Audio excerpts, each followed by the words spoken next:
ಮತಾಂತರ ಹಾಗೂ ಮದುವೆ ನಿರಾಕರಿಸಿದ್ದಕ್ಕೆ ಮಹಿಳೆಯ ಕತ್ತು ಸೀಳಿ ಕೊಲೆ ಮಾಡಿರುವ ಘಟನೆ ಮಧ್ಯಪ್ರದೇಶದಲ್ಲಿ ನಡೆದಿದೆ.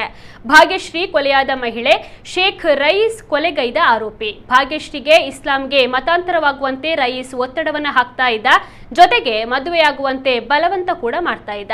ಆದ್ರೆ ಮಹಿಳೆ ಒಪ್ಪಿಕೊಂಡಿರಲಿಲ್ಲ. ಇದರಿಂದ ಆಕ್ರೋಶಗೊಂಡಿದ್ದ ಶೇಖ್ ರಯೀಸ್ ಭಾಗ್ಯಶ್ರೀ ಅವರ ಮನೆಗೆ ನುಗ್ಗಿ ಹಲ್ಲೆ ನಡೆಸಿ ಕತ್ತು ಸೀಳಿದಷ್ಟೇ ಅಲ್ಲದೆ ಹಲವು ಬಾರಿ ಇರಿದು ಹತ್ಯೆ ಮಾಡಿದ್ದಾನೆ. ಆರೋಪಿಯ ವಿರುದ್ಧ ಕೊಲೆ ಮತ್ತು ದೌರ್ಜನ್ಯದ ಸೆಕ್ಷನ್ಗಳ ಅಡಿಯಲ್ಲಿ ಪ್ರಕರಣ ದಾಖಲಿಸಲಾಗಿದ್ದು ಆರೋಪಿಯನ್ನ ಪೊಲೀಸರು ಬಂಧಿಸಿದ್ದಾರೆ.